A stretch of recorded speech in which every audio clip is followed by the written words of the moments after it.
தமிழியன் உறவுகளுக்கு வணக்கம். பார்த்தசாரதி ரங்கசுவாமியின் திருக்குறள் கதைகள். குறள் 20. நீரின்று அமையாது உலகெனின் யார் யாருக்கும் வானின்று அமையாது ஒழுக்கு. அரசனின் கவலை. மன்னன் சந்திரசூடன் மிகவும் கோபமாக காணப்பட்டான்.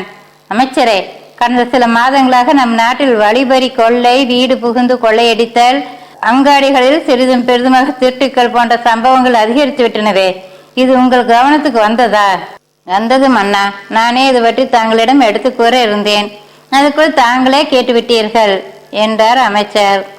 என்னிடம் எடுத்துக்கூற என்ன இருக்கிறது? காவல் தலைவரிடம் சொல்லி கடுமையான நடவடிக்கை எடுக்க சொல்ல வேண்டியது தானே?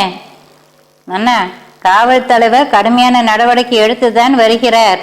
பல திருடர்கள் பிடிபட்டு தண்டனை வழங்க பெற்றிருக்கின்றனர். ஆனால் இது மட்டும் போதாது என்று நான் நினைக்கிறேன்.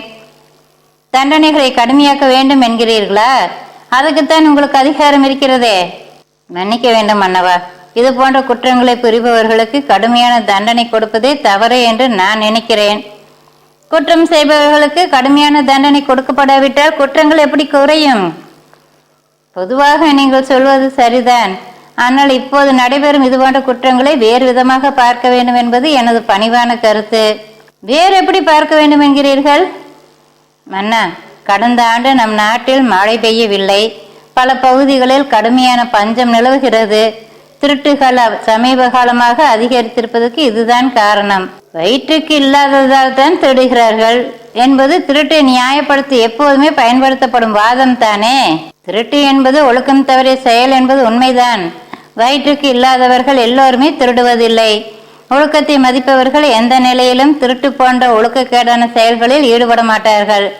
அதுபோல திருடுபவர்கள் எல்லோருமே வயிற்றுக்கு இல்லாததால் தான் திருடுகிறார்கள் என்பதும் சரியல்ல.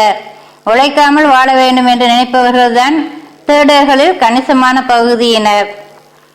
ஆனால் நாட்டில் மழை பெய்யாமல் உணவு தட்டுப்பாடு ஏற்படும் போது அதுவரை நேர்மையாக இருந்தவர்கள் பலரும் ஒழுக்கம் தவறி திருட்டு போன்ற செயல்களில் ஈடுபட தொடங்குவார்கள். இப்போது திருட்டுக்கள் அதிகரித்திருப்பது அதனால்தான். வறுமையின் கொடுமையை தாங்க முடியாமல் திருட தலைப்பட்டவர்களை தண்டனை என்ற பெயரில் மேலும் துன்பத்துக்கு ஆளாக்குவது சரிதானா என்ற கேள்வி எனக்குள் எழுகிறது. வேடிக்கையாக இருக்கிறது அமைச்சரே. இவர்களுக்கெல்லாம் தண்டனை கொடுக்காமல் பரிசுகள் வழங்கி கௌரவிக்க வேண்டும் என்கிறீர்களா என்றான் அரசன் எகத்தாளத்துடன். நான் அப்படி சொல்லவில்லை. நாட்டில் மழை பெய்தால் அது பல ஒழுக்கமானவர்களையும் தவறான செயல்களில் ஈடுபட வழிவகுக்கும் என்பதை உணர்ந்து ஒரு நல்ல அரசர் மக்களின் துன்பத்தை குறைக்கும் செயல்களில் ஈடுபட வேண்டும். உதாரணமாக, அரசு பெட்டகத்தில் உள்ள பொக்கிஷத்தை பயன்படுத்தி கோவில்களிலும் சத்திரங்களிலும் நடக்கும் அன்னதானத்தை அதிகப்படுத்தலாம். கிணறு குளங்களை வெட்டுதல், ஆழப்படுத்துதல் போன்ற வேலைகளை துவங்கி வேலை இல்லாமல் தவிப்பவர்களுக்கு குறைந்த அளவு ஊதியமாவது கிடைக்க வகை செய்யலாம். இன்னும் எவ்வளவோ செய்யலாம். இவற்றை செய்வதால் மழை பெய்ததால் விளைந்த வறுமையினால் உந்தப்பட்டு நல்ல மனிதர்கள் சிலர் கூட திருட்டு போன்ற ஒழுக்கக்கேடான செயல்களில் ஈடுபடுவதை தடுக்க முடியும். நாட்டில் குற்றங்களும் குறையும். அமைச்சர் தயக்கத்துடன் மன்னனின் முகத்தை பார்த்தார். சந்திரசூடன் முகத்தில் கோப சிவப்பு மாறி சிந்தனை ரேகைகள் படர்ந்திருந்தன. குறள் 20. நீரின்று அமையாது உலகெனின் யார் யாருக்கும் வானின்று அமையாது ஒழுக்கு.